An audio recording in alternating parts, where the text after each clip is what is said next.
আসসালামু আলাইকুম রহমতুল্লাহ। বাংলাদেশ প্রতিদিনের আজকের খবর শুনেন। প্রধান বিচারপতি বলছেন ওবায়দুল হাসান, আইনের শাসন প্রতিষ্ঠায় ন্যায় বিচার অপরিহার্য। দুদক ক্ষমতাসীনদের ধরে ধরে ক্লিন সার্টিফিকেট দেয়, বলেছেন জাতীয় পার্টির চেয়ারম্যান জিএম কাদের। ভারতে বিরোধী দলীয় নেতা রাহুল গান্ধী। রাজস্থানের ওম বিড়লা বুধবার দ্বিতীয়বারের মতো ভারতীয় লোকসভার নিরপেক্ষ। ফের বিস্ফোরণের শব্দে কাঁপছে টেকনাফ। তারেক জিয়াকে সাজার মুখোমুখি করতে প্রচেষ্টা, সংসদে প্রধানমন্ত্রী শেখ হাসিনা। দাবি প্রধান হেডলাইন, দাবি সরকারি কর্মকর্তাদের হলফনামার। সবার হলফনামা থাকা দরকার, ডক্টর সৈয়দ মঞ্জুরুল ইসলাম। কঠোর ব্যবস্থা নেওয়া জরুরি, আলী ইমাম মজুমদার। সরকারের সদিচ্ছা না থাকলে অর্থহীন, বদিউল আলম মজুমদার। ব্যবহার করেন সাধারণ পাসপোর্ট, আরও চাঞ্চল্যকর তথ্য। গোপনে বহুবার বিদেশ ভ্রমণ বেনজিরের।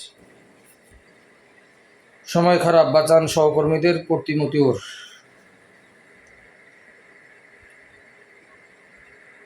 হামলায় আওয়ামী লীগ নেতা নিহত। হেলিকপ্টার অভিযানে 2 আসামি গ্রেপ্তার। ফাইনালের লড়াইয়ে চমকের অপেক্ষা।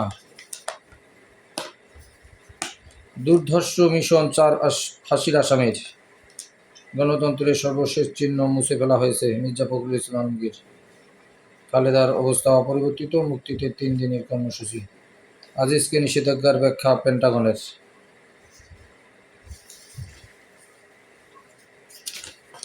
কি করবেন? কর্মবিরতিতে বিশ্ববিদ্যালয় শিক্ষকরা।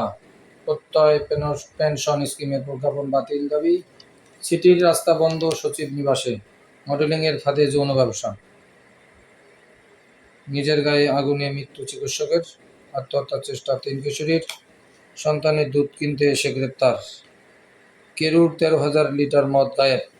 ডাক বিভাগের 55 কোটি টাকা লোপাট। এই হলো খবর। দেশের পরিস্থিতি কেমন বলবেন আপনারা। ভালো থাকবেন।